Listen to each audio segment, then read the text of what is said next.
Alhamdulillah hari ini kita sesuai dengan apa yang sudah saya sampaikan di hari Jumat lalu tentang perkuliahan untuk di mata kuliah evaluasi pendidikan agama Islam. Maka hari ini sesuai dengan hal tersebut saya coba untuk paparkan terkait dengan materi yang bahannya sudah dikirimkan terlebih dahulu. Ada 3 file yang dikirimkan, yaitu tentang pertama modul penyusunan bahan ajar HOT untuk mata pelajaran PAI. Lalu yang kedua adalah tentang analis buku penilaian HOT ya. Kemudian yang satu lagi adalah modul penyusunan soal HOT. Ini yang satu modul soal HOT untuk PAI khusus, satu lagi modul penyusunan soal HOT secara umum ya. Dan satu lagi tadi buku tentang penilaian soal HOT. Nah, ini Bapak Ibu, ketiga buku ini adalah buku yang saya sampaikan kepada Anda untuk menyambungkan dengan bahan yang dari Ibu Dr. Ade Nuryanti ini. Minggu lalu saya sudah sampaikan beliau tidak bisa masuk secara langsung karena sedang mendapatkan musibah. Nah, mudah-mudahan nanti hari Jumat beliau bisa ke kelas sehingga nanti bisa melengkapi apa yang nanti akan saya sampaikan pada kesempatan kali ini. Ibu Bapak, bicara tentang higher order thinking skills, maka yang menjadi fokus kita adalah kenapa kita harus mempelajari tentang higher order thinking skills, baik sebagai guru, baik sebagai kepala sekolah untuk di level atau jenjang pendidikan dasar dan menengah. Hal ini menjadi penting, Pak. Salah satu alasannya adalah karena saat ini pola pembelajaran yang sedang digaungkan adalah terkait dengan pola pembelajaran abad 21 yang mau tidak mau ini menjadi bagian penting untuk kita pelajari kan. Bagaimana tantangan mengajar anak-anak di usia persekolahan SD, SMP, SMA itu ternyata menuntut guru, terutama guru, agar dia bisa melaksanakan tugasnya dengan sebaik-baiknya. Termasuk juga kepala sekolah. Bagaimana kepala sekolah pun melakukan tugasnya menyediakan fasilitas atau memfasilitasi guru dan juga siswa untuk bisa belajar dengan sebaik-baiknya juga. Oke, saya coba paparkan tentang HOT ini dari konsep dasar yang kita coba paparkan. Mungkin di antara Anda belum atau sudah ada yang membaca tapi belum sempurna, tapi kita akan coba telaah dari buku-buku yang modulnya sudah saya kirimkan itu. Sambil kita telaah satu persatu kalimatnya sehingga boleh jadi ini menjadi bagian penting dari cara kita belajar ya, cara kita belajar. Silakan di on kameranya saja Bapak Ibu, tidak usah ragu-ragu. Ya. Oke, di sini ada soal tentang PAI. Ini khusus tentang PAI, Bapak Ibu. Karena prodi kita pun adalah prodi PAI, maka secara secara idealnya memang kita perlu untuk mempelajari bagaimana penyusunan soal untuk pendidikan agama Islam dan budi pekerti berbasis HOT. Ini kalau di sekolah. Kalau di madrasah ya tidak jauh beda, tinggal disesuaikan dengan rumpun mata pelajarannya, Bapak Ibu. Kita lewat ini. Nah, ini saya ingin masuk ke sini dulu nih, ke kata pengantar. Kenapa kata pengantar penting Bapak Ibu? Ini jangan lupa kalau Anda membaca sebuah naskah dari modul atau buku ataupun apapun lah ya, coba biasakan memulai diri dengan membaca kata pengantar. Alasan ilmiahnya minimalnya ada 3, Pak. Pertama, membiasakan memulai untuk mengetahui apa maksud dan tujuan dari si penulisanku. Yang kedua, memudahkan Anda untuk membaca itu karena sudah tahu tujuannya. Jadi mempermudah bacaannya. Dan yang ketiga, nah ini juga yang penting, ketika Anda mencoba untuk membacanya dengan sebaik-baiknya dengan membaca dengan kata pengantar, berarti Anda memiliki kemampuan untuk mengklasifikasi mana hal-hal yang ada di buku ini dan mana yang tidak ada di buku itu. Biasanya di kata pengantar disebutkan apa keunggulan, apa yang tidak ada di buku itu, atau paling tidak Anda tahu buku ini ngebahas apa, buku yang lain ngebahas apa dari membaca kata pengantar. Oke. Bapak Ibu, di sini ada kalimat-kalimat yang menurut saya penting menjadi bagian yang boleh jadi kalau Anda nanti menyusun artikel dengan basic tentang analisis soal PAI berbasis HOT. Ini kata-kata ini sakti sekali, Pak, ya. Pertama, ini kalimatnya, pendidikan sebagai ujung tombak kemajuan suatu bangsa hendaknya memberikan pelayanan yang selaras dengan tuntutan zaman. Ini kalimat-kalimat ini tentu akan berimbas pada aspek yang lainnya, Pak. Anda bisa lihat nih, seseorang yang hidup di abad 21 dituntut berbagai keterampilan yang relevan yang harus dikuasai agar dapat beradaptasi dan berkontribusi sehingga menjadi pribadi yang sukses.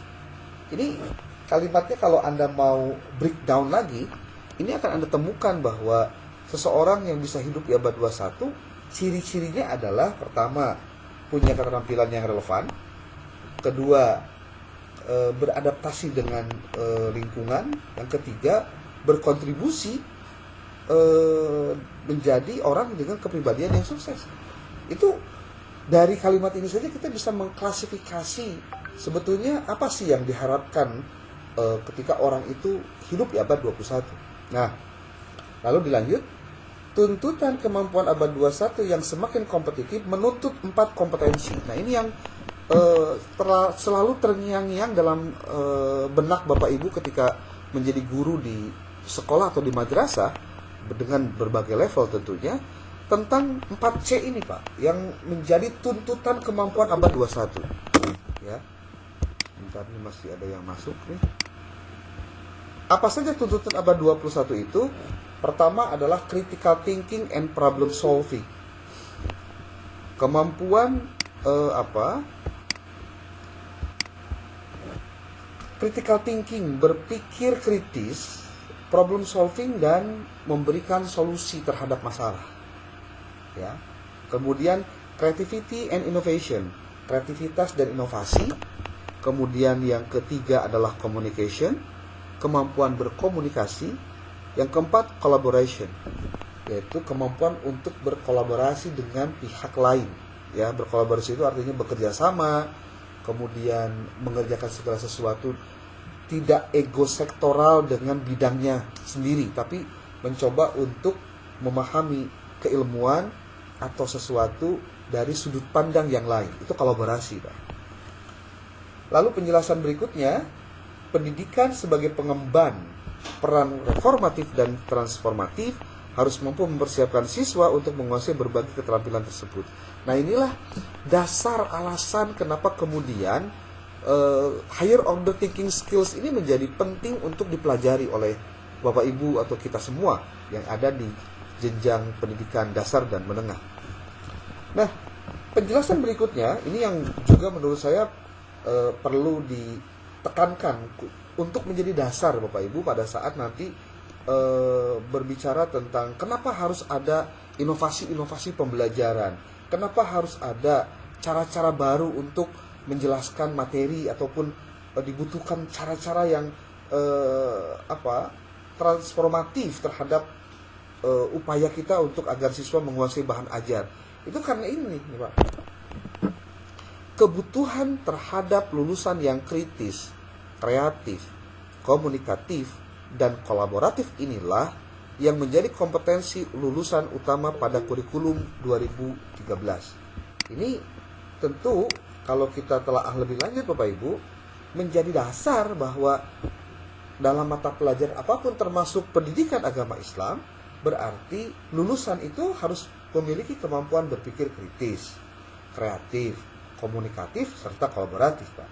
Nah, sementara pengembangan kurikulum ini, maksudnya kurikulum 2013 ini, didasarkan pada prinsip pokok yang terkait dengan kompetensi lulusan, yang didasarkan pada kebutuhan, isi kurikulum, dan mata pelajaran yang diturunkan secara langsung dari kebutuhan kompetensi.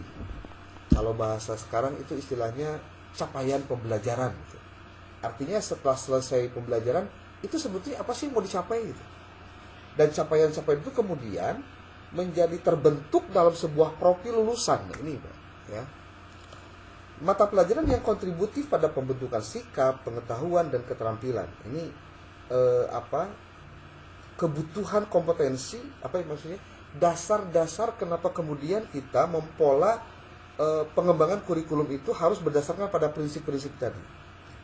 Nah, penerapan prinsip-prinsip yang esensial ini diharapkan agar implementasi kurikulum 2013 menghasilkan lulusan yang siap menghadapi abad 21. Ini kan juga kalau ditanya tentang bonus demografi yang selalu menjadi bagian penting dari pembahasan kalangan milenial ataupun generasi alpha yang nanti pada tahun 2045 Indonesia emas, mereka adalah orang-orang dengan kemampuan yang maksudnya orang-orang yang sangat produktif gitu.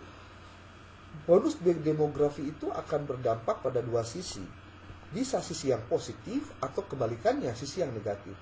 Dua sisi ini ibarat pisau bermata dua atau pedang bermata dua. Tinggal bagaimana kemudian kita mengolahnya menjadi sesuatu yang potensial ke arah kebaikan atau ke arah yang positif. Kalau kita tidak bisa mengalokasikan rencana bonus demografi ke depan dengan planning pembelajaran yang siap menghadapi tantangan zaman di masa yang akan datang, kita kayaknya tidak perlu harus berpikir Indonesia akan mengalami bonus demografi dengan ledakan penduduk usia produktif yang positif. Kayaknya kasusnya malah sebaliknya.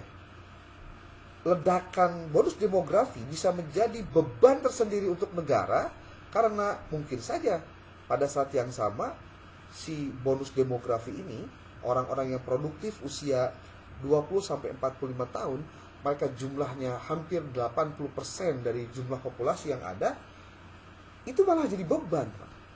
Kenapa itu terjadi? Salah satunya karena kita tidak mempersiapkannya sejak dini. Maka Bapak Ibu yang hari ini ada di lembaga pendidikan dasar dan menengah, menjadi guru di SD, SMP, SMA atau seterusnya, mohon untuk memperhatikan itu semua.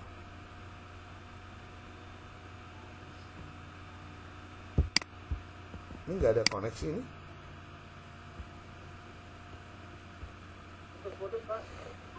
Putus-putus ya. Barusan ini apa? Ada keterangan your connections is low. Mungkin lagi ini ya. Oke. Lanjut Bapak Ibu. Jadi sebelum masuk pada pembahasan terkait dengan kenapa kemudian kita perlu untuk mempelajari atau juga mendalami tentang higher order thinking skills, salah satunya yang tadi disebutkan adalah ada alasan-alasan tertentu yang perlu kita dalami sehingga hal tersebut sepertinya harus menjadi kesadaran kolektif Pak bagi mereka yang ada di dalam dunia pendidikan. Sebagai bagian yang utuh dan selaras dengan komponen 2013, penilaian berperan untuk menstimulus capaian pembelajaran. Ini nih Pak. Penilaian berperan untuk menstimulus capaian pembelajaran. Menstimulus itu artinya memberikan rangsangan kalau bahasa kita sekarang itu. Supaya capaian pembelajaran itu bisa terbangun. Dalam hal apa? Ini Pak. Penilaian berperan untuk menstimulus capaian pembelajaran yang salah satunya membangun sikap kritis. Untuk membangun kemampuan critical thinking and problem solving, instrumen penilaian diarahkan pada soal berstandar internasional, yaitu Higher Order Thinking Skills atau HOTS, atau keterampilan berpikir tingkat tinggi. Buku ini, kata si pengarangnya, karena ini milik pemerintah Pak, merupakan modul penyusunan soal keterampilan berpikir tingkat tinggi pada mata pelajaran pendidikan agama Islam yang bertujuan untuk meningkatkan pemahaman dan keterampilan guru dalam sebuah penilaian yang diharapkan akan berdampak pada kegiatan kemampuan berpikir kritis pada siswa. Jadi jelas Bapak Ibu, kenapa kemudian kita perlu mempelajari modul penyusunan soal HOT untuk mata pelajaran pendidikan agama Islam? Salah satunya adalah mata pelajaran pendidikan agama Islam itu adalah salah satu dari mata pelajaran yang wajib disampaikan di tingkatan sekolah atau madrasah. Kemudian bahwa keterampilan berpikir tingkat tinggi untuk mata pelajaran PAI ini sebenarnya cara untuk membangun kemampuan critical thinking dan problem solving yang diharapkan menjadi capaian kompetensi yang dilekatkan pada capaian pembelajaran siswa setelah proses pembelajaran berlangsung. Di modul ini, kata si pengarangnya, ini kata Direktur Pembinaan SMA, menjelaskan strategi penyusunan soal keterampilan berpikir tingkat tinggi yang garis besarnya memuat tentang latar belakang, konsep dasar penyusunan soal HOT, penyusunan soal HOT seperti apa, dan contoh soal HOT, kemudian strategi implementasi penyusunan soal HOT, dan yang paling penting dari semuanya adalah kita tidak mungkin ujug-ujug penilaian pakai soal HOT kalau pembelajaran yang dilakukannya tidak juga berbasis pada upaya peningkatan soal HOT. Artinya yang harus dilakukan adalah bagaimana pelajaran itu disampaikan, pembelajaran itu disampaikan dengan pendekatan cooperative learning, contohnya begitu, yang kira-kira dapat meningkatkan kemampuan berpikir kritis. Jadi evaluasi atau penilaian HOT itu sebetulnya hanya persoalan ujungnya saja, tapi awalnya adalah itu harusnya dilekatkan pada kemampuan guru untuk mengajar itu dengan menggunakan basic keilmuan dengan HOT juga. Jadi jangan gini Pak, pembelajarannya biasa-biasa gitu, tapi penilaiannya HOT, itu tidak nyambung Pak. Gitu. Ujug-ujug aja bahwa yang dilakukan adalah dengan penilaian soal HOT. Tetapi ketika pembelajarannya tidak merangsang cara berpikir siswa untuk berpikir kritis, tidak juga merangsang agar siswanya itu melakukan inovasi contohnya, kita akan sulit untuk mengukur aktivitas mereka dengan soal-soal HOT yang akan kita pelajari kepada mereka. Oke Bapak Ibu, sementara itu sebagai bagian dari pengantar, mungkin ada yang mau dikomentari atau mau ditambah, silahkan Pak.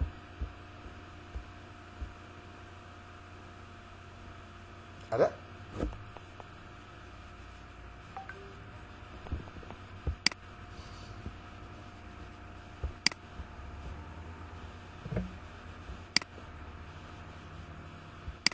Halo, Bapak Ibu, ada yang mau berkomentar? Silakan. Suara saya kedengaran nggak? Ini jangan-jangan suara saya nggak kedengaran ini. Suaranya putus-putus Pak. Sudah putus? Masih putus-putus nggak sekarang Pak? Putus-putus suaranya. Padahal di sini cukup baik ini. Sudah mulai stabil Pak. Sudah mulai stabil. Masih jelek di sini. Iya. Ini coba saya pelajari dulu untuk di troubleshooting handheld nih. Coba. Bentar. Oke, mungkin di antara Bapak Ibu ada yang mau komentar dulu? Mangga Pak.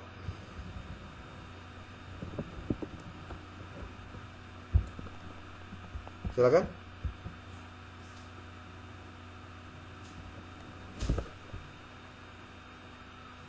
Boleh bertanya Pak, ini Pak tadi terkait soal HOT. Boleh Pak. Kita belum masuk soal HOT Pak, tapi nggak apa-apa, masuk aja Pak. Halo? Ya. Operator? Silakan Pak. Pak ya, tadi karena dibahas terkait soal HOT atau evaluasi yang berkaitan dengan HOT. Ini sebenarnya di pekan kemarin saya coba tanyakan, tapi masih ada yang mengganjal. Ketika misalkan kita memberikan sebuah evaluasi kepada siswa, kemudian dengan silabus yang kita berikan, yang kita ajarkan dari silabus, kemudian kita evaluasi, dan di hasil evaluasi itu si anak ini 90% bisa menjawab pertanyaan, atau boleh dikatakan nilainya 90 gitu Pak dari 90% itu. Nah, apakah ini yang salah dalam membuat soal, atau ini bukti dari keberhasilan kita sebagai seorang guru dalam menyampaikan materi pembelajaran, Pak. Ya. Anda yakin nggak soal yang dibuat itu soal hot, Pak? Itu mungkin, Pak. Apakah Pak Irfan yakin bahwa soal yang dibuat itu sudah hot atau bukan?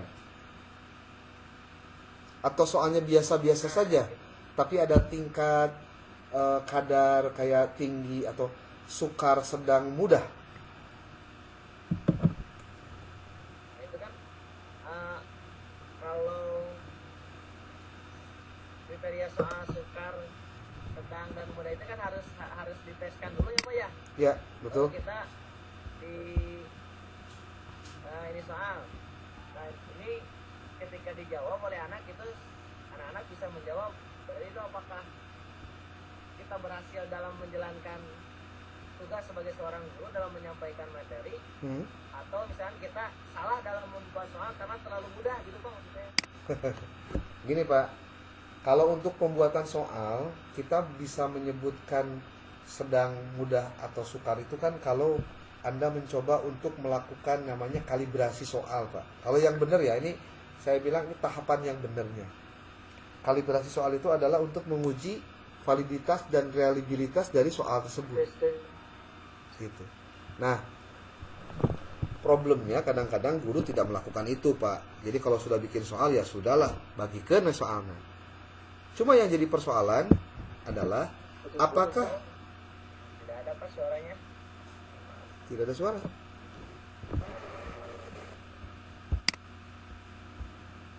Ya. Kedengaran suara kan sekarang, Pak? Oh, ini kecil pantas suaranya. Sekarang kedengaran suaranya, Pak? Ya, halo, Pak. Jelas? Putus-putus, Pak. Aduh. Nah, Aduh. sudah ada lagi. Ya. Ini harusnya mungkin pakai apa ya? Tapi ini jaringannya harus bagus, Pak. Enggak. Oke, saya ulang. Mudah-mudahan suaranya mulai stabil nih. Jadi, Pak, kalau membuat soal itu, kalau bisa ditanya nih, apakah Pak Irfan itu membuat soal dengan kriteria-kriteria penyusunan soal? Contoh, ada A, B, C, D. Habis ya ininya ya?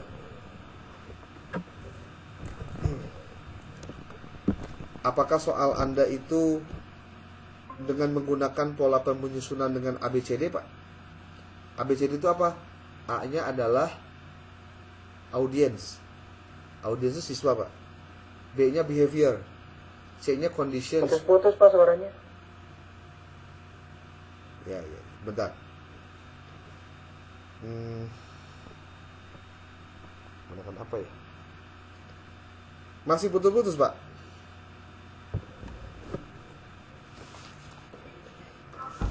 Sebentar. Saya mau pakai dulu ini apa?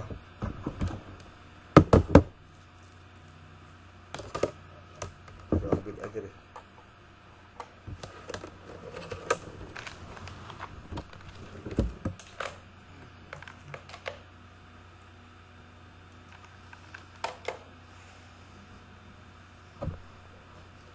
Bentar.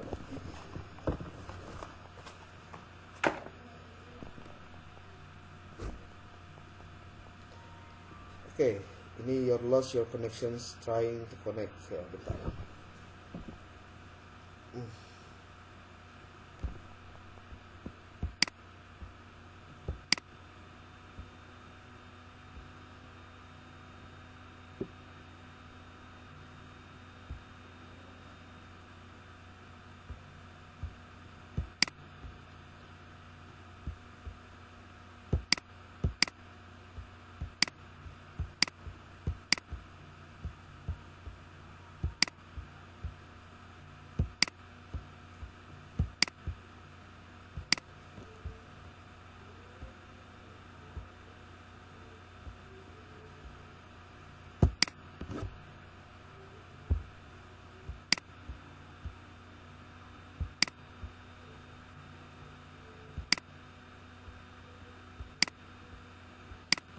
Oke.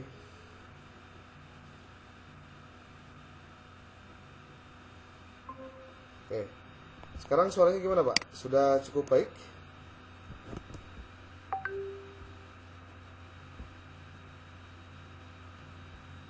Gimana, Pak? Bu, sudah kedengaran?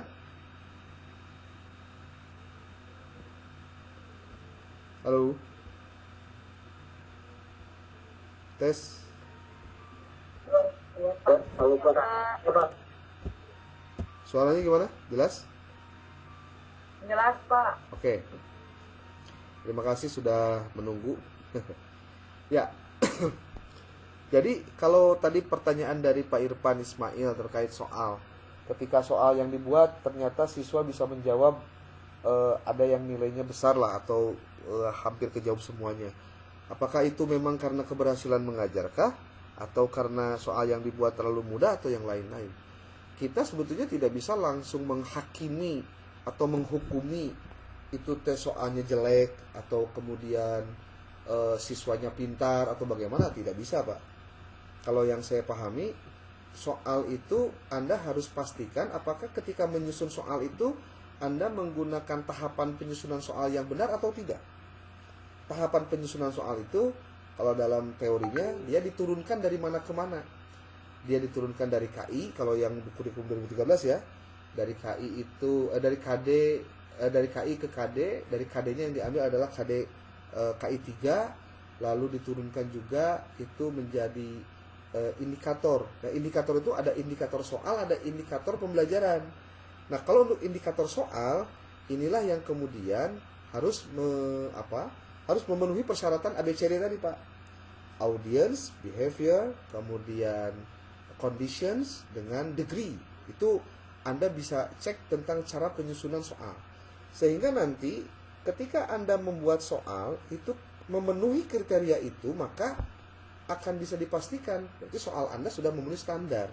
Ketika soal itu Anda pastikan diberikan kepada siswa dan siswa bisa menjawab, itu berarti soal Anda sudah benar walaupun bisa dijawab oleh siswa. Jadi jangan dulu mengecek bahwa ini tuh soalnya susah atau tidak, Pak, kalau Anda tidak memenuhi penyusunan kriteria soalnya itu. Kecuali kalau Anda lihat dalam teks yang lain itu ada istilah dilihat dari stemnya, stem itu pertanyaannya, dari konteksnya, kadang dari KKO-nya juga, dilihat juga dari konteks dan kontennya, itu menjadi ukuran tentang analisis butir soal, gitu, Pak. Demikian, Pak Irfan.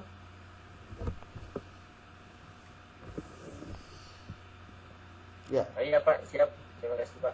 Oke. Masih ada? Silakan, Pak. Atau ibu-ibunya boleh?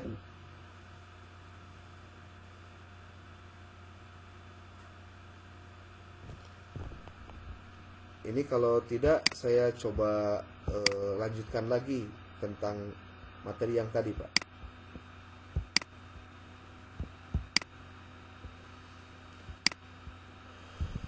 Oke, untuk siapa ini yang tadi masuk?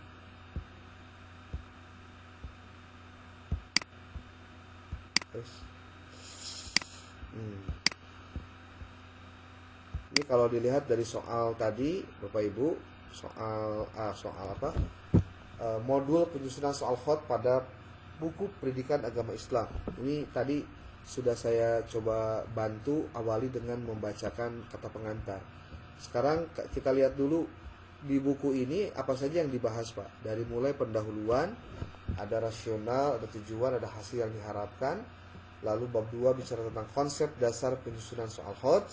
Dari mulai pembahasan tentang pengertian, karakteristik, level kognitif, soal khot dan tingkat kesukaran, lalu peran soal khot dalam penilaian hasil pembelajaran, lalu langkah-langkah penyusunan soal khot.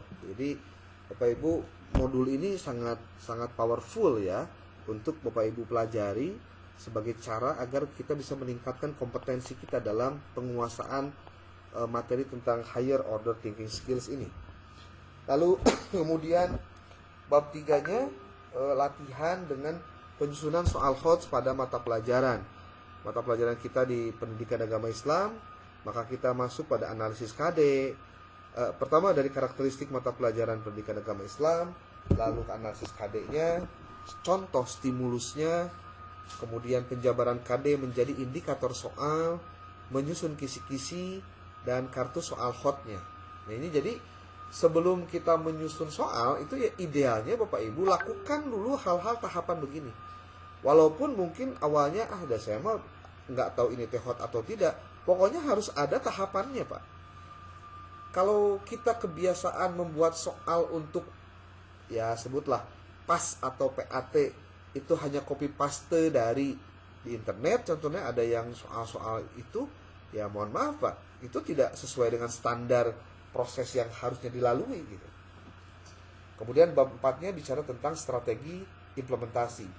Lalu ada daftar pustaka. Nah, Bapak Ibu, buku ini menurut saya penting untuk dikuasai oleh Bapak Ibu karena kita akan diajak untuk masuk ke tahapan-tahapan berpikir yang benar tentang kenapa hot itu diajarkan untuk level. Ini kebetulan levelnya yang dicontohkan level SMA, Pak. Ini ada Pak, ada satu lagi nih. Direktorat Pembinaan SMA itu pernah melakukan pendampingan USBN tahun 2018-2019 terhadap 26 mata pelajaran, Pak, yang tersebar di 34 provinsi. Ada 1.779 butir soal yang dianalisis. Ternyata untuk level 1 berkaitan dengan pemahaman dan pengetahuan, itu ada juga level 2 tentang aplikasi. Ternyata dari 1.779 ini, soal itu sebagian besar ada di level 1 dan level 2. Dari 136 SMA rujukan, hanya 27 sekolah yang menyusun soal hot sebanyak 20% dari seluruh soal USBN yang dibuat. 84 sekolah menyusun soal hot di bawah 20%. 25 sekolah menyatakan tidak tahu apakah soal yang disusun hot atau tidak. Ini kasus di kita, Pak. Bahkan hal itu justru tidak sesuai dengan tuntutan penilaian kurikulum 2013 yang lebih meningkatkan implementasi model-model penilaian hot. Gitu. Apalagi kalau riset dari luar. Ini riset dari dalam, Pak. Riset di luar lebih parah lagi. Indonesia itu menempati tempat yang rendah berkaitan dengan PISA. Kalau PISA itu Program for International Student Assessment yang menunjukkan prestasi literasi dari membaca, matematika, dan sains, literasi sains. Dan ini menunjukkan bahwa ternyata ketika diarahkan dalam mengintegrasikan informasi, mengeneralisasi kasus demi kasus menjadi solusi yang sifat umum, memformulasikan masalah dunia nyata ke dalam konsep mata pelajaran atau melakukan investigasi, ternyata masih sangat rendah kemampuan-kemampuan itu. Maka dari fakta inilah kemudian disusun modul untuk penyusunan soal hot ini agar guru-guru juga bisa mempelajari tentang soal hot ini. Oke.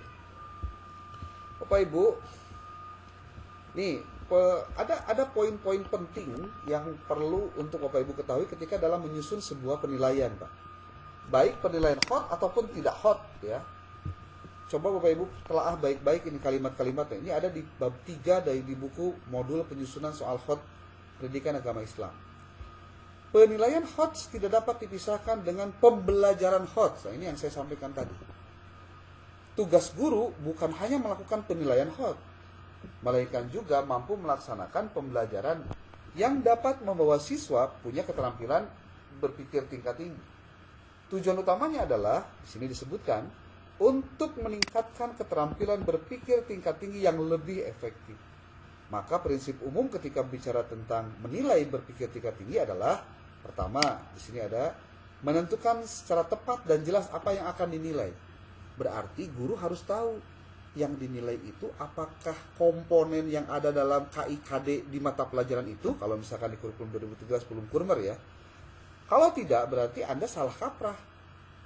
Apalagi kalau misalkan Anda mengajar pelajaran PAI, materinya contoh tentang Al-Asmaul Husna, Anda ngambil soalnya dari internet yang itu tidak mungkin sama, yang mungkin tidak sama dengan apa yang Anda ajarkan.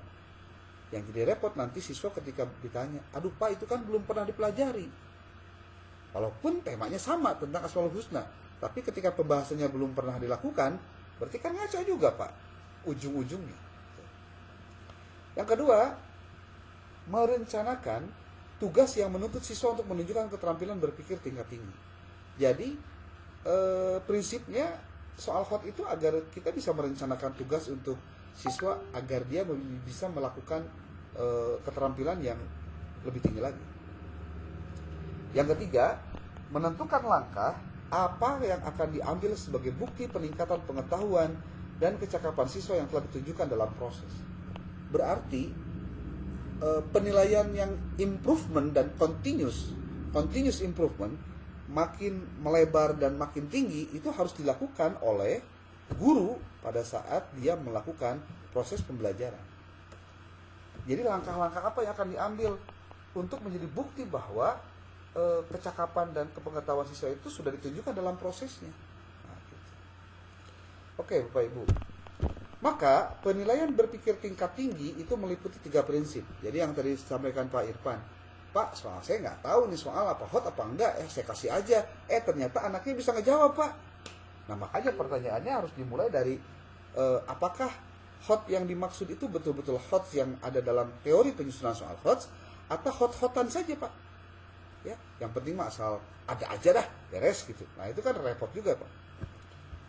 Di sini ada penilaian berpikir tingkat tinggi meliputi 3 prinsip. 1, menyajikan stimulus bagi siswa untuk dipikirkan. Biasanya dalam bentuk pengantar teks, visual, skenario, wacana atau masalah atau kasus. Bapak Ibu, salah satu prinsip dari berpikir tingkat tinggi adanya stimulus, Pak. Ini tolong digarisbawahi banget ya.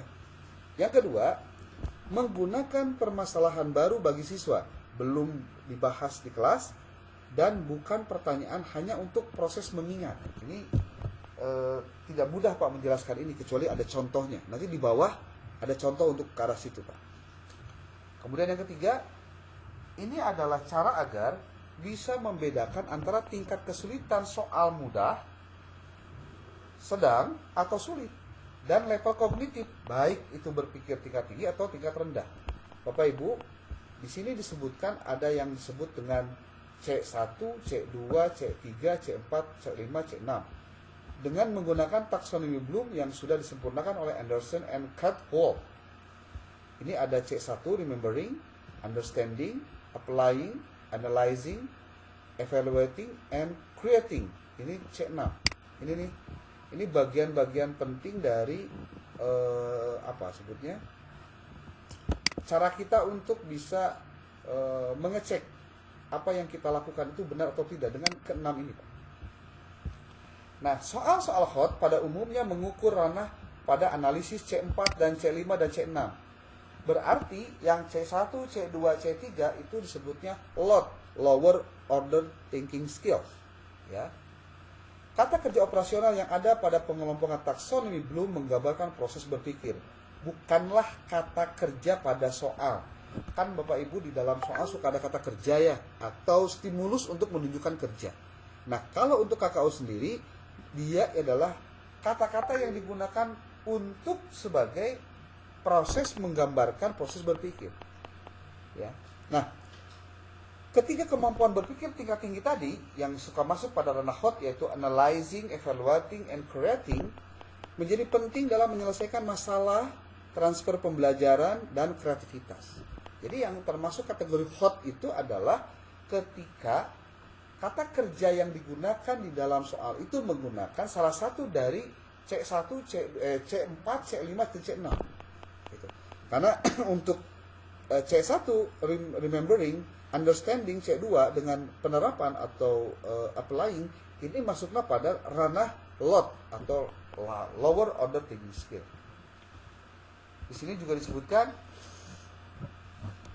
pada pemilihan kata kerja operasional atau KKO untuk merumuskan indikator soal hot, hendaknya tidak terjebak pada pengelompokan KKO. Sebagai contoh, kata kerja menentukan pada taksonomi Bloom ada pada ranah C2 dan C3. Betul ya?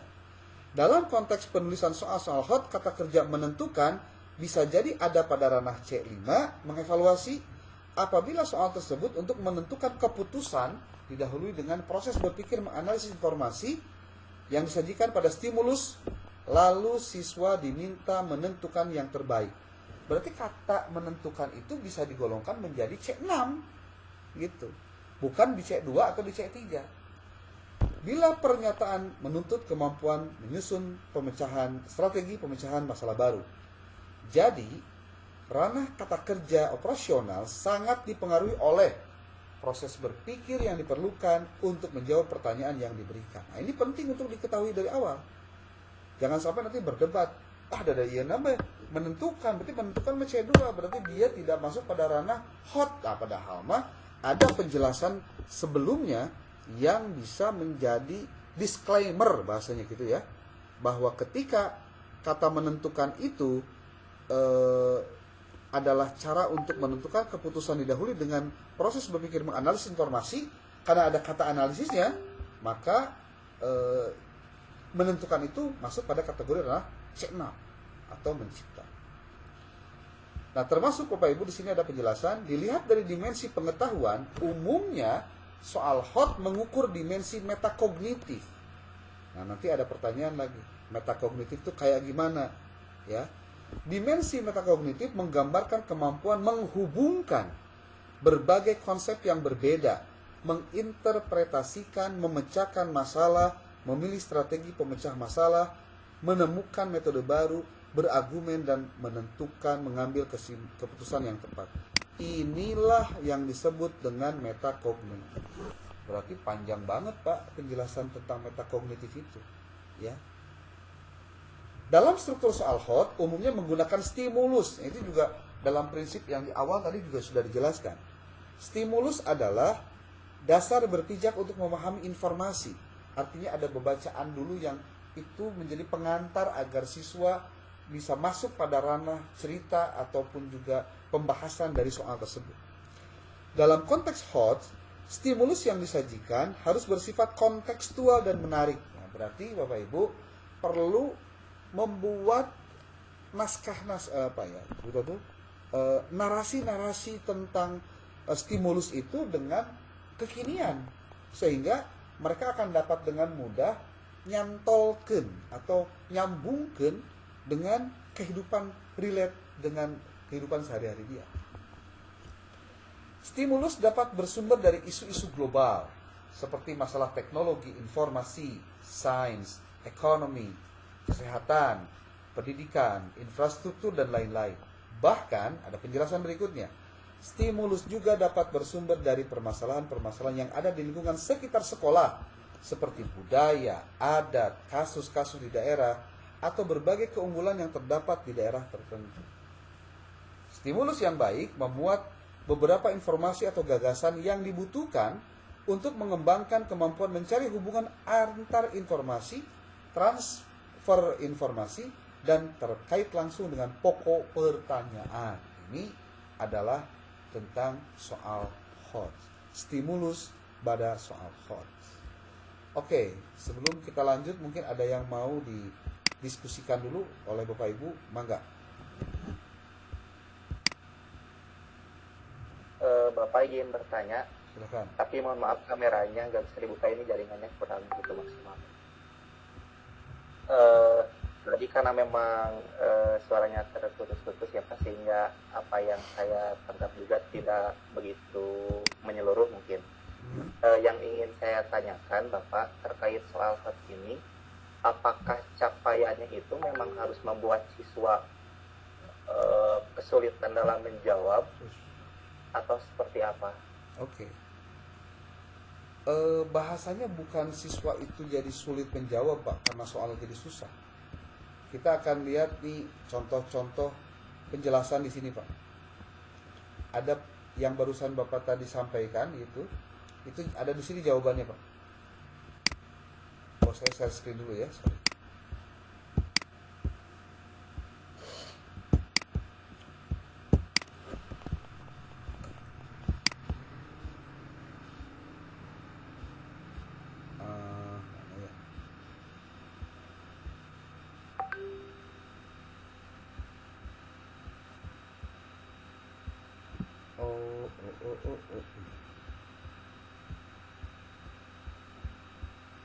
Nah ini Pak, ini ada di halaman berapa ini? Halaman 10 Pak. ada yang disebut dengan soal hot dan tingkat kesukaran soal. Nah, ini nih yang Bapak tadi tanyakan tuh ini, Pak. Banyak yang salah menafsirkan bahwa soal hot adalah soal yang sulit. Nah, ini. Soal sulit belum tentu soal hot. Nah, itu, Pak. Demikian pula sebaliknya, difficulty is not the same as the higher order thinking. Sulit itu tidak sama dengan higher order thinking. Kalimat sederhana ini bermakna bahwa soal yang sulit tidaklah sama dengan hot. Ini Pak, garis bawah ini.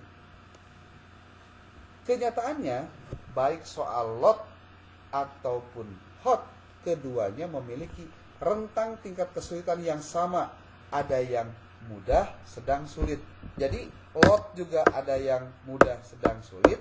Hot juga ada mudah, sedang, sulit. Dengan kata lain, di sini disebutkan, baik soal lot maupun soal hot terdapat soal yang mudah. Demikian pula dengan tingkat kesulitan yang tinggi juga terdapat pada soal lot. Lot itu yang tadi C1, C2, C3. Kalau yang hot itu yang C4, C5, C6. Untuk yang hot saja itu tidak hanya yang sukar, juga ada yang mudahnya, ada yang sedangnya, Pak. Sebagai contoh, untuk mengetahui arti sebuah kata yang tidak umum atau uncommon word mungkin memiliki tingkat kesukaran yang sangat tinggi karena hanya sedikit siswa yang mampu menjawab dengan benar. Tetapi kemampuan untuk menjawab permasalahan tersebut tidak termasuk higher order thinking skills. Sebaliknya, sebuah soal yang meminta siswa untuk menganalisis dengan melakukan pengelompokan benda berdasarkan ciri fisik bukan merupakan soal yang sulit untuk dijawab oleh siswa. Hot tapi tidak sulit. Tingkat kesukaran, mudah atau sukar, dan dimensi proses berpikir tingkat rendah versus berpikir tingkat tinggi, merupakan dua hal yang berbeda. Di sini penjelasannya jelas sekali, Pak. Kesalahpahaman interpretasi kalau lot itu mudah dan hot itu sulit dapat mempengaruhi proses pembelajaran. Jadi jangan dianggap bahwa hot itu yang C3, C4, C5, C3, 4, 5, 6 itu selalu pada sesuatu yang sulit. Tidak juga. Hot itu ada yang tinggi, ada yang sedang, ada yang rendah. Implikasi dari kesalahpahaman ini adalah guru menjadi enggan memberikan atau membiasakan siswanya untuk berpikir tingkat tinggi hanya karena siswa tidak siap. Padahal gurunya nggak siap, Pak. Dan hanya menerapkan pembelajaran lot serta tugas yang bersifat real saja. Artinya, guru tidak keluar dari zona nyaman dia untuk mengajarkan segala sesuatunya dengan berbasis pada hot. Nah, di sini ada penjelasannya nih. Peran hot pada dalam penilaian pembelajaran dijelaskan lebih lengkap di sini. Begitu ya, Pak siapa? Pak Wandi ya, Pak Wandi. Baik, Bapak. Terima kasih. Semoga jelas ya. Oke. Ada lagi?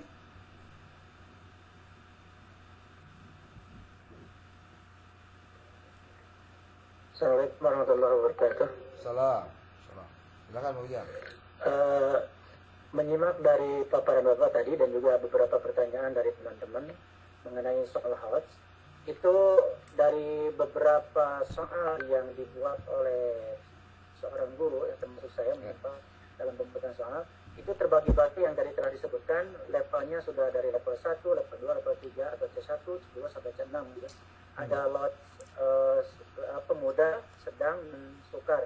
Nah, kebiasaan peserta didik yang zaman dulu itu mungkin karena sudah terbiasa dengan soal-soal yang lot, yang terbiasa dininabobokan dengan soal-soal yang mudah, sehingga tatkala guru membuat soal yang agak sedang sukar, sehingga banyak protes di kalangan anak-anak ketika membuat soal itu. Nah, pertanyaannya, apa yang harus kita lakukan ketika ada pertanyaan-pertanyaan dari peserta didik seperti itu? Apakah kita harus membiasakan dengan soal seperti itu? Karena mungkin dari sekian, misalkan kita membuat soal 50, itu dari 50 itu ada beberapa soal yang hot, ada beberapa soal yang lot, dan juga tingkat kesukaran dan kerendahannya itu terbagi beberapa, ada yang mudah, sedang, dan sukar. Nah, cara mengatasi seperti apa, Pak? Ketika kita berhadapan dengan seorang peserta didik atau beberapa peserta didik yang menganggap bahwa ini Pak terlalu sukar soal itu, sehingga kalau pertanyaan pertama, bagaimana Pak kalau membuat soal yang hot, ketika kita membuat soal yang hot, anak bisa menjawab itu berhasil atau tidak? Nah, pertanyaannya mungkin itu Pak. Apakah cara menghadapi anak seperti itu, apakah kita harus membiasakan dengan berpikir tingkat tinggi atau perlahan-lahan agar anak bisa memahami tentang soal hot tersebut? Terima kasih Pak. Assalamualaikum. Oke, Pak Ujang, terima kasih. Bapak Ibu, kenapa kita rada kesulitan untuk menentukan soal hot ini apakah bisa dijawab oleh tidak oleh siswa, Pak? Saya ingin membalikannya ke kita semua, Pak. Apakah pada saat Bapak sudah menyelesaikan satu bab pembelajaran, apakah dilakukan penilaian? Kalau dilakukan penilaian, contoh, bab 1 selesai, lalu dilakukanlah ulangan lah, gitu ya, bahasa orang ulangan, atau ujian blok, atau ulangan blok. Soalnya diambil dari bab 1 itu, Pak. Lalu, Anda berikan soalnya, contoh pilihan ganda ada 20, esai ada 5. Anda pastikan soal yang 20 yang PG itu ada yang hot, ada yang lot. Anda berikan kepada siswa. Anda tahu bagaimana cara menentukan soal gampang atau tidak bisa dijawab.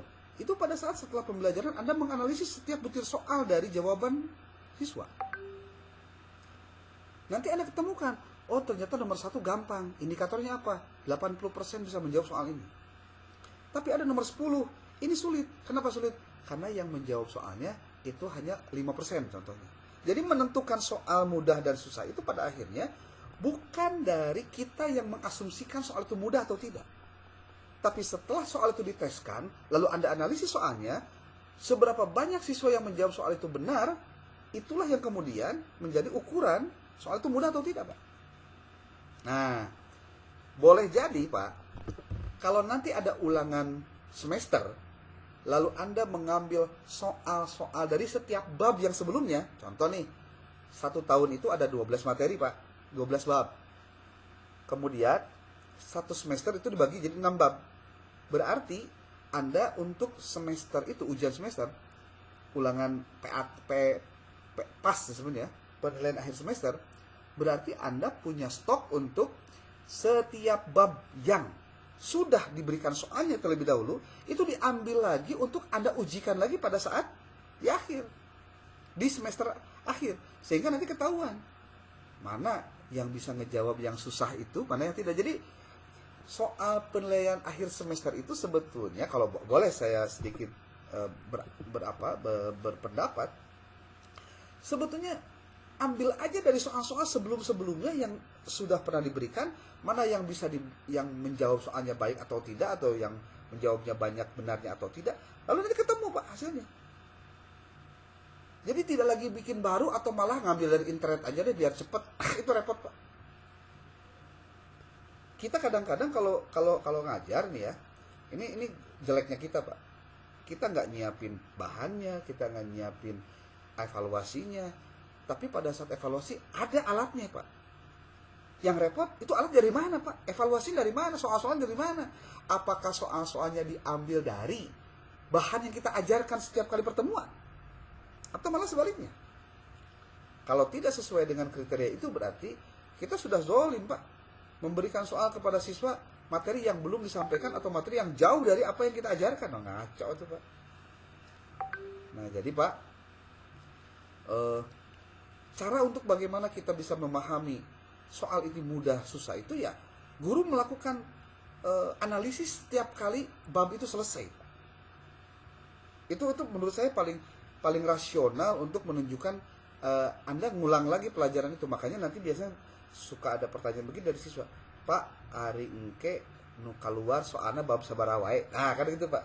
Ya Anda jelaskan saja apa yang sudah diajarkan dari bab 1 tentang ini, bab 2 tentang ini, bab 3 tentang ini, bab 4, itu yang akan keluar. Terus Pak, nanti kalau semester 2 mana saja? Contoh, materi semester hiji adalah beberapa soal saja untuk mengingat, tapi kebanyakan materi semester 2, contohnya begitu.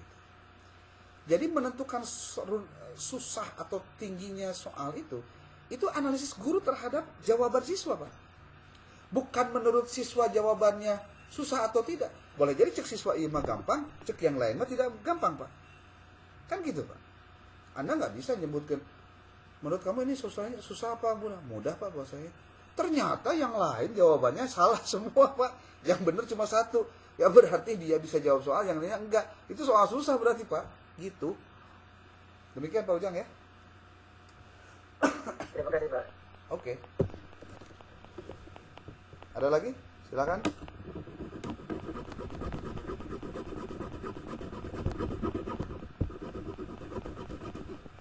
Siap. Ada? Oh iya, saya mau sedikit ngobrol-ngobrol dulu nih. Kemarin Bu Siti Rohmah ya, Dirgantini yang sudah mengirimkan LOA ya.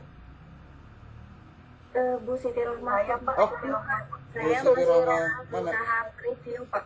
Bu Siti Rohmah Kurniasih. Ya, Oh iya, saya masih dalam tahap review Pak. oke. Tapi sudah masuk di jurnalnya, sudah daftar ya. Sudah, Pak. Oke. Kalau yang lainnya gimana nih? Saya mau tanya-tanya dulu nih, Bu Siti Rohmah.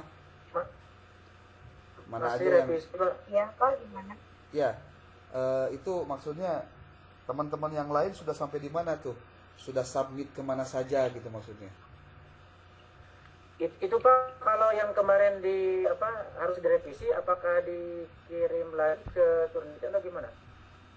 Boleh dikirim aja Pak, nanti saya cek. Tapi nanti tolong beri nama ya, contoh Ujang Sundaria revisi gitu aja Pak. Jadi biar gampang. S2 non-reg contohnya gitu Pak. Jadi biar S2 non-reg B atau non-reg D terserah. Yang pasti ada nama orangnya di file, nama file Pak ya. Biar saya bisa mengidentifikasi. Ya, mudah mengidentifikasi. Jurnal saya dan teman-teman sudah disubmit Pak, alhamdulillah. Sudah submit, Tinggal menunggu. sudah review dari ininya belum? Masih dalam tahap review Pak. Oke. Siap. Saya minta datanya sudah dibuatin ya, Bu Siti? Sudah Pak, Ya. yang waktu itu Iya. konsultasi ke Pak. Cuma saya maksud sudah semua submit belum? Itu pertanyaannya Pak. Bu. Sudah semua Saya udah submit? kirim di itu Pak, yang di Turnitin tapi belum di review similarity-nya Pak. Oh. Pak Puan kapan ngirimnya Pak? Kemarin. Kemarin Pak. Oh kemarin, baru kemarin ya? Boleh. Berapa ya? Lupa. Bentar. Mau lihat cara melakukan similarity Pak? Nanti saya kasih tahu. Jadi jangan sampai gagal paham nih. Ya.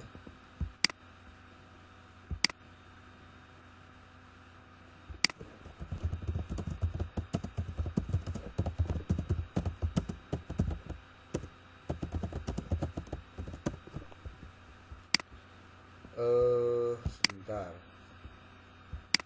Saya mau liatin buat Anda bisa tahu, oh ini yang di check similarity, oh enggak, ya biar tahu aja ya. Bukan buat apa-apaan, bukan.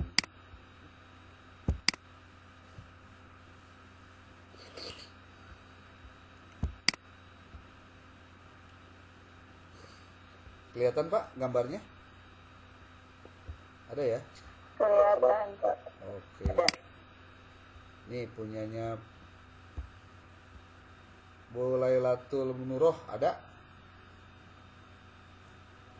Hadir. Ini presentasinya 54%. Tapi kan ini belum di-exclude Bu, tenang aja. Kita lihat nanti kalau di-exclude itu artinya dikecualikan, tidak dimasukkan dalam penilaian Turnitin ya. Nah, ini kalau diambil tuh ternyata ini ini dari namanya Bu baru satu ya, nanti dimasukkan juga saya dengan Ibu Dr. Ade ya. Udah ada kan ya penjelasannya? Siap Pak, siap. Ya, kemudian ini Ibu kalau bisa setelah abstrak ada kata kunci Bu di sini. Abstrak kata kunci. Kemudian jangan lupa abstrak itu isinya sesuatu yang harus jelas lah. Ada latar belakang, ada tujuan, ada metode, ada temuan, ada hasil, ada implikasi. Ini kayaknya Ibu belum masuk ke ranah itu. Ini malah lebih banyak pembacaan ini ya Bu, latar belakangnya nih, ini latar belakang semua nih. Sementara metode baru di sini. Metode yang digunakan adalah kualitatif fenomenologi dengan teknik memeta. Nah, di sini harusnya ada juga hasilnya apa. Terus tujuannya di sini apa? Nah, tujuannya di sini ada nih. Ini tulisannya tolong diperbaiki Bu, huruf besar kecilnya ya. Ini kayaknya ini juga jangan di bold Bu, biasa aja. Jangan di bold, jangan dihitam. Ya. Jadi artinya ini pakai kata kunci, ini juga sama pakai kata kunci. Ini kayaknya untuk abstraknya tolong diperbaharui dulu, sesuaikan dengan komponen abstrak.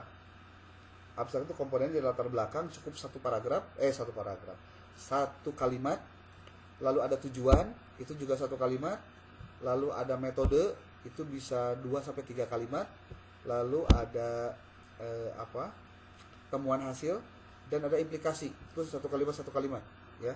Dibuat seringkas mungkin. Pokoknya isi dari abstrak itu 150-250 kata. Belum nanti ditambah sama keyword. Keyword itu kata-kata yang menjadi penting dibahas dalam pembahasan artikel Anda. Gitu. Ini, nah kalau ini saya tidak exclude ini, karena ini Ibu ngambil dari Mahirah 2017. Tidak ngambil dari mana-mana. Ini kalau dilihat ternyata Ibu ngambil dari sini. Kopas semua. Nah ini yang dihindari nih. Ini harus dilakukan proses parafrase ya, karena ini totali semua. Termasuk ini juga sama. Ini juga sama tuh. Ini sepertinya kalau tidak bisa di-exclude karena kopas kebanyakan, itu berarti tidak akan turun, tetap segini.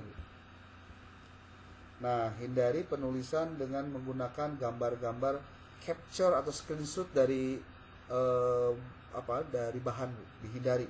Karena itu nanti bisa mengurangi penilaian editor terhadap karya Ibu sendiri. Tuh ini jangan sampai dibuat begini Bu. Jangan dibuat, ini kan gambar gitu ya. Jangan berupa gambar yang dimasukkan. Hasil penelitian, ya bentar.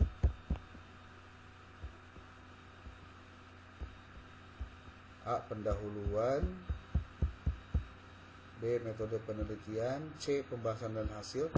Oke, Ibu Lailatul, tolong nanti Anda download template dari jurnal artikel yang nanti akan Anda submit, itu harus sesuai dengan template-nya. Karena sesuai dengan template-nya, maka sesuaikan tulisannya dengan template itu sendiri. Seperti apakah susunannya sudah sama atau tidak. Tuh, ini hasil penelitian. Oke.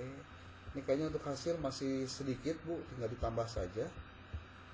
Kemudian simpulan. Ini simpulan juga masih harus ditambah nih simpulannya. Karena simpulan itu berdasarkan tujuan penulisan. Nah, ini kita exclude ini karena ini harusnya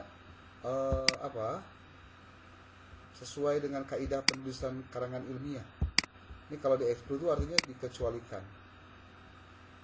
Kalau dia daftar pustaka, kemudian terdeteksi bahwa dia kena similarity, maka kita akan exclude, namanya di-exclude. Tuh, jadi berkurang kan presentasinya Bu. Nah, kalau yang melakukan cek similarity-nya mahasiswa, ya dia akan cek terus ya, padahal ternyata, nah ini paling dimaksimalnya di 50% Bu ini. Ini tinggal di share, download, lalu nanti dikirim ke grup ya. Nah, ini mungkin Bu Lailatul perlu membaca contoh-contoh artikel lain yang bisa digunakan untuk nanti Ibu Lailatul dalam penulisan artikelnya. Ini saya download Bapak, yang dulu. saya udah dikirim. Bentar, kita lihat sekarang Pak. Bu Gina ada? Gina Arya Sonia? Oh, bukan, kata Ima anak S1, sorry. Genep B sama 1. Hasna Nurul Haifa juga sama. Fikatri juga sama. Stella Alia SKI. Coba Bapak yang mana Pak?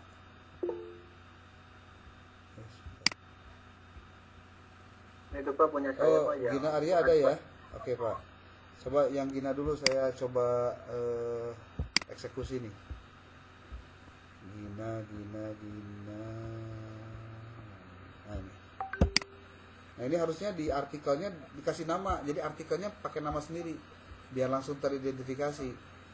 Nama kelasnya apa gitu, biar kecek langsung. Ini 21%. Ini juga perlu di exclude karena ini nama jurnal ya, karena terdeteksi jadi dihapus. Oke. Ini juga sama, di exclude. Ini juga di exclude. Kalau yang ginian, kalau yang namanya body tulisan tidak di exclude karena ini berarti Anda tercek similarity-nya gitu ya. Kemudian mana lagi ya? Karena ini tidak menggunakan footnote tapi body note, jadi daftar pustakanya pasti di bawah.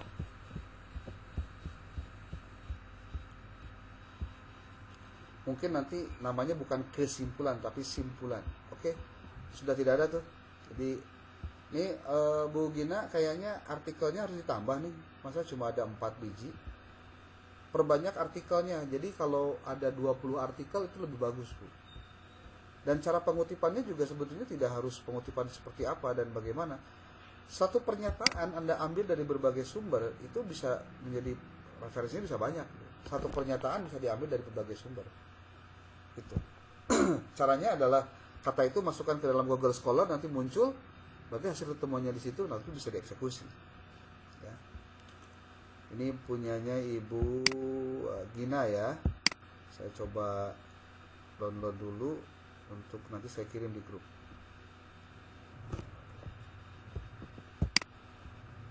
Oke, Bu Gina berarti sudah. Mulai Lato juga sudah, saya kirim nanti ke Win.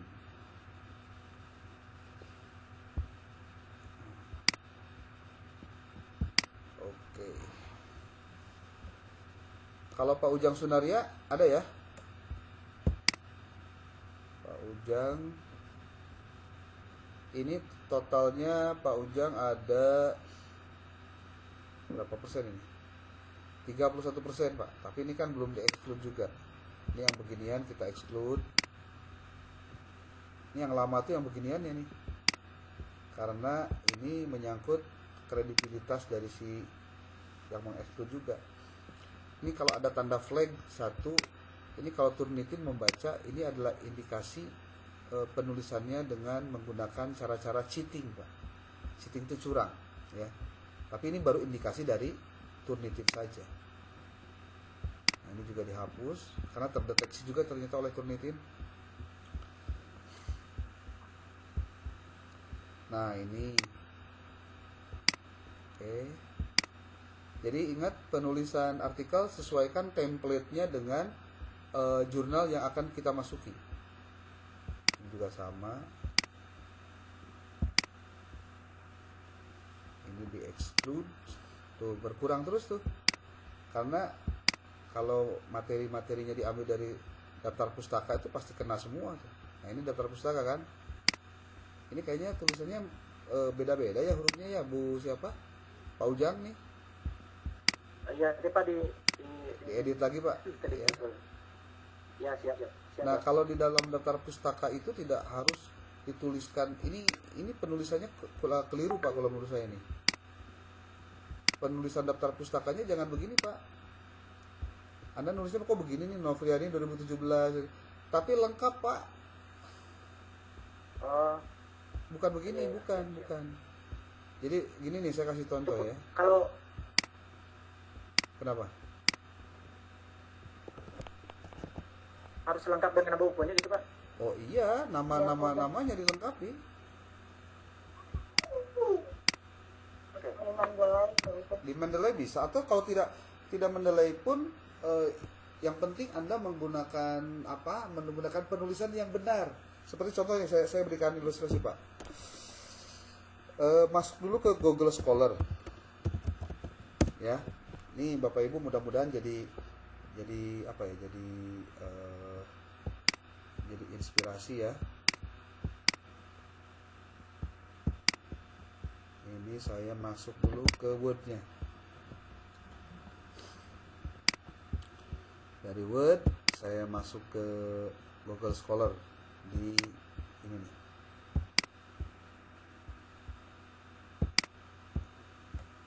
Ini rada lama.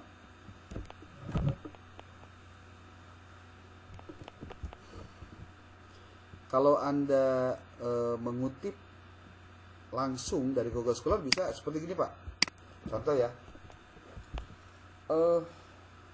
Apa nih kata kalimatnya apa sih Pak Ujang teh? Ini teh tentang peningkatan mutu lulusan melalui pengembangan kemampuan ekspresi dan kreativitas dalam kegiatan pengembangan minat dan bakat. Oke. Urgensi pengembangan kemampuan, urgensi kreativitas, pengembangan minat lah. Berarti Anda tulis begini, Pak. Urgensi apa tadi? Pengembangan minat. Urgensi pengembangan minat siswa di sekolah. Tuh kan? Pak, boleh lihat nih. Ternyata ada loh orang yang sudah riset-riset ini. Urgensi manajemen meningkatkan minat belajar. Pentingnya meningkatkan minat belajar. Ini minat siswa di sekolah. Pengembangan minat, ya, pengembangan minat. Di sini kebanyakannya bukan minatnya, tidak pengembangan minat. Minatnya yang dimaksud tuh minat dalam hal apa? Nah ini nih.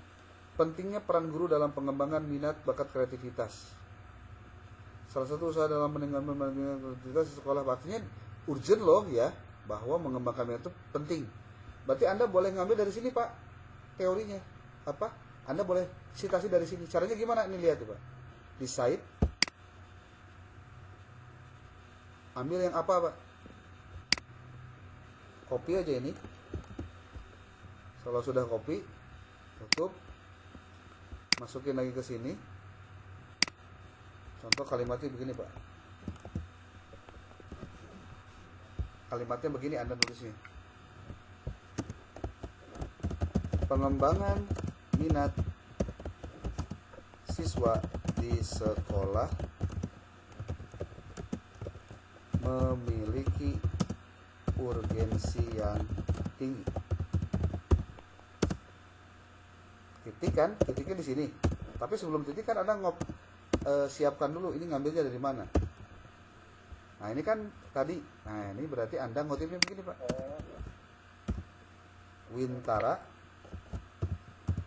Wintara dan dasar, koma, tahunnya berapa? 2017. Nah, atau ini begini nih. Ini nanti untuk di daftar pustaka, Pak. Tapi pernyataan ini Anda ngutip. Jadi caranya gitu, Pak. Jadi itu kudu maca. Iya, weh gitu, Pak. Oh iya ya. Iya betul. Karena ini juga teknik menggunakan citasi Mendeley juga begini, Pak. Cuma kan ini nggak pakai Mendeley, tapi sebetulnya itu manual ya, manual. Terus lagi contoh pengembangan minat sekolah urgensinya tinggi. Ini baru satu referensi, Pak. Anda mau ambil dari referensi yang lain, cek lagi di sini. Ada nggak di tempat lain? Urgensi pengembangan buklet atau di halaman 2-nya deh. Gitu. Pentingnya literasi teknologi bagi guru sekolah dasar, pentingnya pengembangan bahan ajar, pengembangan media pembelajaran, meningkatkan minat baca, penggunaan dengan urgensi, digitalisasi, atau katanya diganti, Pak, pentingnya. Tuh, ada lagi, Pak, pentingnya meningkatkan minat baca. Minat baca, iya mah beda, berarti kan bukan. Cari yang relevan, Pak. Tadi ini sudah ya, Wintara teh sudah. Ternyata harus dicari di tempat lain, Pak. Minat. Minat bahasa Inggris ini. Pengawal minat bahan ajar. Oke, cari lagi Pak, terus aja cari. Minat, motivasi, atau lamun nggak ketemu juga, pakai bahasa Inggris Pak. Terjemahkan dulu dalam bahasa Inggris. Kita pakai yang translate aja lah. Ini terjemahkan. The importance developing student interest in school. Contohnya, Anda masukkan ke sini, Pak. Ke sini. Masukkan lagi ke Google Scholar. Masukin lagi sini. Tuh. Interest matters. The importance of promoting interest in education. Student interest and achievement development issues and raised by case study. Nah, ini bagus nih, Pak. Kalau Anda mau, baca dulu, Pak. Makanya diklik aja ini. Tapi kalau misalkan Anda yakin bahwa ini setelah dibaca bahwa ternyata minat siswa dan pencapaiannya itu penting, di site aja Pak ini Pak. Site. Masukin ini, copy, Ctrl C, keluarin karena bentuknya apa ya. Nah, lalu Anda tulis di sini di dokumennya. Tulis dulu di kedua, jangan dulu dirapih-rapihin Pak, nggak apa-apa. Berarti Anda mengutip juga dari Renninger dan Hidi. Tulis di sini Pak. Renninger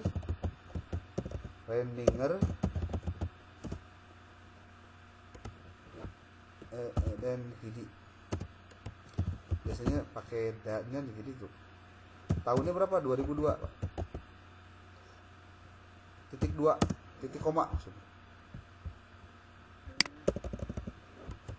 Tuh, sorry. Nah, jadi Anda hanya menyatakan ini ya, tapi mengambil dari 2 referensi Pak. Itu capek. Jadi mengutip itu tidak sulit sebetulnya. Yang penting kata kerjanya apa, kata-katanya bagaimana, ya Anda tinggal tulis begini. Nanti ini dirapikan Pak, itu dirapikan. Kalau Anda pakai Mendeley lebih enak lagi ya.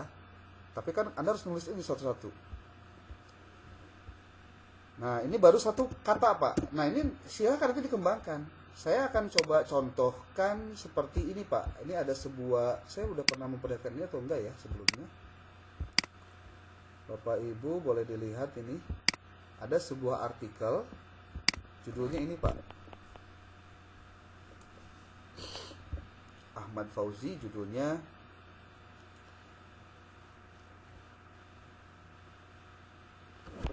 Ini kalau dibutuhin suka lama gitu ya. Kalau nggak dibutuhin cepet banget. Nah ini Pak, coba lihat nih Pak. Ini juga salah satu cara bagaimana menulis yang benar. Judulnya interaksi tingkat kelas dan pendidikan orang tua sebagai faktor pencapaian hasil belajar. Ini kuantitatif ya. Kuantitatif. Coba lihat ini Pak, pendahuluan. Keluarga memiliki peranan penting dalam perkembangan pendidikan anak. Si penulis artikel ini dia ngutip dari 4 sumber. CKN Marui 2016, Gezopa 2015, Hsu and Nielsen 2019, Menhere and Hoge 2010 Pak. Kalimatnya cuma segini Pak, tapi dia ngutip dari 4. Makanya kalau tadi saya lihat ada artikel yang jumlah kutipannya sedikit, saya nggak ngerti. Itu berarti apa ya? Males nyari artikel apa cari yang relevan? Sebetulnya caranya yang kayak tadi itu Pak. Pindahin ke sana ke Google Scholar gitu. Lalu, kalimat kedua Pak. Pendidikan pada lingkungan keluarga adalah pendidikan informal yang pertama diterima anak. Ini pun dikutip dari Klajik 2016. Ini kalimat yang ditulis oleh si penelitinya sendiri. Oleh karena itu, sikap dan sifat anak dapat dibentuk melalui pendidikan di lingkungan keluarga. Ini pernyataan setelah membaca 2 kalimat di atas. Lalu dilanjut, sikap dan sifat anak kebanyakan diserap dari orang tuanya dan keluarga lainnya. Dia kutip, ada kutipan. Maka dari segi waktu, peran orang tua juga sangat penting dalam mendidik anak. Juga ngutip Pak. Terkait dengan hal tersebut, faktor keterlibatan orang tua seperti perhatian dalam kegiatan belajar akan mendorong motivasi belajar anak. Ini pernyataan si penelitinya sendiri. Kalau tidak ada kutipan, berarti pernyataan sendiri Pak. Tapi tentu hasil copy apa membahas dari artikel sebelumnya. Kayak gitu-gitu Pak, nggak susah kok. Ya. Jadi jangan dibuat rumit. Padahal gitu-gitu doang, copy tempel. Tapi kita bisa bertanggungjawabkan, itu yang bisa kita lakukan. Gitu Pak Ujang. Pak, Oke. terima kasih. Ya. Mudah-mudahan jadi ada pengetahuan baru lah ya. Ya, baru Pak. Saya belum pernah. Hah? Kenapa?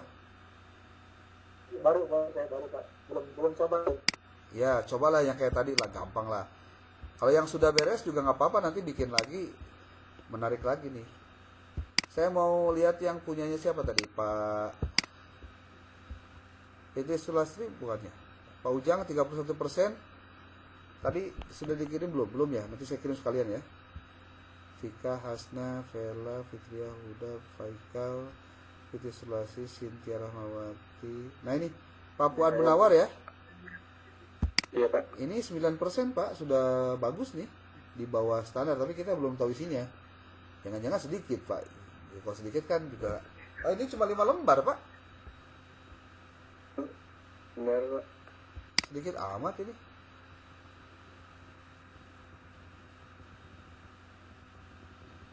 Katanya totalnya berapa kata Pak ini Pak? 2.500-an Pak, belum nyampe 3.000. Wah, harus minimalnya 8 ribuan Pak. 7 ribuan, 8 ribu. Tambah lagi aja lah. Caranya kayak tadi ya Pak, yang saya lakukan tuh. Iya. Kalau ini udah relatif kecil banget Pak, ini presentasinya Pak. Similarity-nya juga kecil ini. Prinsipnya Pak, kalau Anda melakukan pekerjaan ini dengan sendiri, Anda nggak usah khawatir Pak.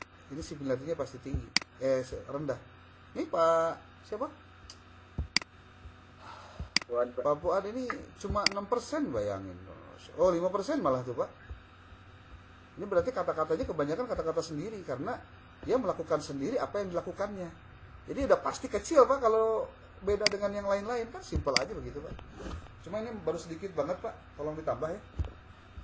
Ya, pembahasannya Pak. Pembahasan. Sedikit itu. Tapi temuan juga ini kayaknya perlu pendalaman nih. Ini kan baru pendahuluan. Pendahuluan itu jangan terlalu panjang juga Pak. Ya, karena yang paling penting itu sebetulnya nanti di hasil penelitiannya. Dan kalau bisa hasil penelitiannya dibedakan Pak, antara hasil dan pembahasan itu dibedakan. Ini masih sedikit emang, pembahasannya sedikit banget, belum maksimal nih, ya. Itu Pak Fuad ya. Oke, Ya, terima kasih, Pak. siapa lagi nih? Sintia Rahmawati, kelas ini bukan? Bukan, Pak. Bukan ya? Bukan. Oke, sebentar. Artikel S2. Oke. Saya pindahin dulu. Oke, berarti belum ada lagi yang ngirim ya. Pak Ujang juga barusan Pak Ujang berapa persen? 23.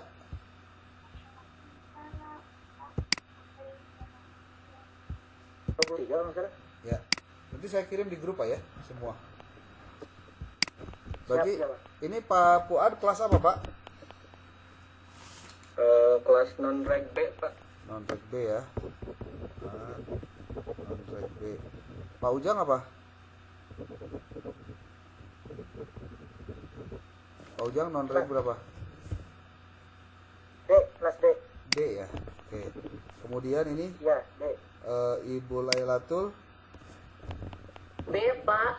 Lailatul kelas B. B. Oke. Terus satu lagi siapa tadi tuh?